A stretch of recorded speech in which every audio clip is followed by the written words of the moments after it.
नमस्कार दोस्तों, मैं राजकुमार मौर्य। बहुत बड़ी खबर आ चुकी है बहुजन समाज पार्टी से। बहुजन समाज पार्टी के सुप्रीमो बहन कुमारी मायावती ने बिहार विधानसभा चुनाव के लिए अपने 4 प्रत्याशियों का ऐलान कर दिया है। और दोस्तों, जो 4 प्रत्याशी मैदान में उतरे हैं वाकई में धुरंधर हैं। और इन 4 विधानसभा क्षेत्रों में बसपा का प्रदर्शन 2020 में क्या रहा है वह भी मैं आपको दिखाने जा रहा हूं।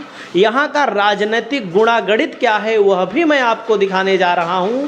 आप लोग उत्तर प्रदेश के लिए बहुजन समाज पार्टी को मुख्य पार्टी मानते भले हों, लेकिन बहुजन समाज पार्टी के विधायक बिहार में, मध्य प्रदेश में, राजस्थान में, उत्तराखंड में, अलग अलग राज्यों में बसपा चुनाव जीतती रही है। और बहुजन समाज पार्टी का जनाधार चाहे कम हो कहीं पर, चाहे ज़्यादा हो, है। जैसा कि मैं आपको बताऊंगा तो आप देखेंगे तो आपको जानकारी मिलेगी। पहला नाम है दोस्तों, सतीश कुमार यादव का टिकट घोषित कर दिया गया है। इनका नाम है सतीश कुमार यादव उर्फ पिंटू यादव। सीट कौन सी है दोस्तों? सीट है रामगढ़ विधानसभा सीट। और रामगढ़ विधानसभा सीट के बारे में आप जानेंगे तो सोचेंगे कि बहुजन समाज पार्टी की स्थिति यहाँ कैसी है। दोस्तों, यही सतीश यादव पिंटू जी हैं। अभी उपचुनाव हुआ था 2024 के लोकसभा चुनाव के बाद, तो यहाँ पर मात्र 1300 वोटों से हार गए थे। और मैं बताऊं कि यहाँ पर आरजेडी के सुधाकर सिंह विधायक बने थे जब पिछली बार, तो बसपा से मात्र 189 वोटों से चुनाव जीते थे। बस 189 वोट से, मात्र 189 वोट से बसपा ने लड़ाया था अंबिका सिंह को। बसपा को 57,894 वोट मिला, 32.3 आप देख सकते हैं। और आरजेडी को 58,083 वोट मिला। बीजेपी 3 नंबर पर थी। तो दोस्तों, अंबिका सिंह को बसपा ने पहले लड़ाया, फिर उपचुनाव हुआ तो सतीश यादव लड़े थे रामगढ़ विधानसभा क्षेत्र से। इनको उपचुनाव में भी टिकट मिला और फिर टिकट मिला है। और अब इनका माना जा रहा है कि अब की बार ये चुनाव जीत सकते हैं। आपकी क्या राय है पिंटू यादव को लेकर के? कमेंट करके बताइएगा। बाकी हम चलते हैं दूसरी विधानसभा सीट के बारे में। दूसरी विधानसभा सीट है दोस्तों, मोहनिया विधानसभा सीट है। और प्रत्याशी का नाम जो है आपके सामने ओम प्रकाश दीवाना। पढ़े लिखे हैं और गायक हैं दोस्तों, लोक गायक हैं। BA, BEd, S TET qualified, पूर्व में टीचर भी रह चुके हैं, गायक और नायक हैं। इनका जो टिकट हुआ है दोस्तों, मोहनिया विधानसभा क्षेत्र से हो गया है। मोहनिया में बहुजन समाज पार्टी से चुनाव लड़ने जा रहे हैं। आप देखेंगे मोहनिया में क्या प्रदर्शन रहा है बहुजन समाज पार्टी का। और बहुजन समाज पार्टी एक बार यहाँ विधायक अपना बना चुकी है पहले। दोस्तों, यहाँ पर 2020 के आकलन को मैंने जब खंगाला तो आरजेडी से संगीता कुमारी जीती थी।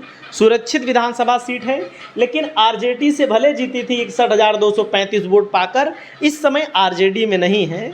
इस समय ये भारतीय जनता पार्टी का दामन थाम चुकी हैं। लेकिन भारतीय जनता पार्टी में भी इनको ठिकाना नहीं लग रहा है। बीजेपी में अंदरूनी विरोध है, क्योंकि निरंजन राम बीजेपी से पिछली बार चुनाव लड़े थे। 49,181 वोट मिला था, 30%। यहाँ पर बसपा सुमन देवी, आरएलएसपी उपेंद्र कुशवाहा की पार्टी भले लड़ी थी चुनाव, लेकिन इसमें ज़्यादातर वोट बसपा का ही है। बसपा का ही, क्योंकि उपेंद्र कुशवाहा वोट को ट्रांसफ़र नहीं करा पाए थे। 39,855 वोट यहाँ पर बहुजन समाज पार्टी को मिला था। मान लीजिए इसमें 2-4 हज़ार होगा उपेंद्र कुशवाहा का वोट, इससे ज़्यादा कुछ नहीं है, आप सबको पता है। तो इस सीट पर भी बसपा मजबूत है। जीतेगी कि नहीं जीतेगी भाई, ये तो जनता बता सकती है, लेकिन यहाँ पर बसपा की स्थिति बहुत ही मजबूत है। वहीं पर दोस्तों, अगला नाम आता है विकास सिंह उर्फ लल्लू पटेल का। विकास सिंह उर्फ लल्लू पटेल दोस्तों बसपा के प्रत्याशी घोषित हो चुके हैं भभुआ विधानसभा क्षेत्र से। भभुआ विधानसभा क्षेत्र के आंकड़ों को मैंने जब बाहर निकाला तो यहाँ पर भरत बिंद आरजेडी से जीते थे, लेकिन ये भी आरजेडी का साथ छोड़कर बीजेपी के साथ जा चुके हैं। और बीजेपी में इनको भगाया जा रहा है, क्योंकि बीजेपी 2 नंबर पर यहाँ पर थी। रिंकी रानी पांडे बीजेपी से 2 नंबर पर थी। और आरएलएसपी जो ये आपको आरएलएसपी दिख रहा है, ये वोट है दोस्तों बहुजन समाज पार्टी का। उपेंद्र कुशवाहा की पार्टी भले बसपा से गठबंधन करके चुनाव लड़ी थी, लेकिन वोट ट्रांसफ़र कराने की क्षमता बसपा में उपेंद्र कुशवाहा की नहीं थी, ये सच्चाई है।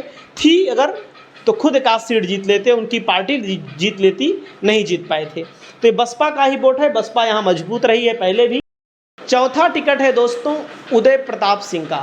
उदय प्रताप सिंह बहुत ही मजबूत नेता हैं, बहुत ही ताकतवर नेता हैं, इलाके में इनकी छाप है और पिछली बार भी चुनाव लड़े थे दोस्तों करगहर विधानसभा क्षेत्र से।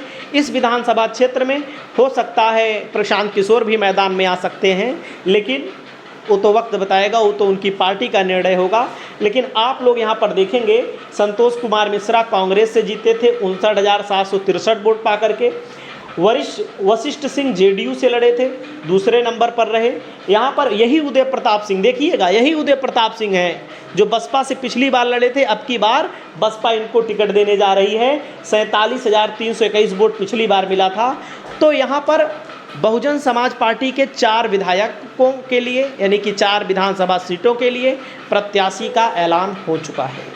आप लोग बताइएगा कितनी सीट जीतेगी। जाहिर सी बात है, एक बात मैं स्पष्ट कहता हूँ, वीडियो बनाता हूँ, वीडियो बनाने का मतलब किसी को मूर्ख बनाना उद्देश्य नहीं है। बहुजन समाज पार्टी सरकार तो नहीं बना पाएगी, लेकिन जो भी सीट जीतेगी, 1 जीतेगी, 2 जीतेगी, उसकी भूमिका होगी। पिछली बार 1 जीती थी, 189 वोट पे हार गई थी। और मैं बता दूं 5,000 से ज़्यादा वोट पाने वाली बसपा की जो सीटें हैं बिहार में, 50 से 60 सीटें ऐसी हैं जहां पर बसपा कहीं 50,000, कहीं 40,000, कहीं 35,000, कहीं 15,000, कहीं 20,000 वोट पाती है। आपकी क्या राय है? आप लोग अपनी राय को कमेंट करके बताएं। बहुत बहुत शुक्रिया। कितनी सीट बसपा जीतेगी, किसकी सरकार बनेगी, इसको भी बताइए। नमस्कार।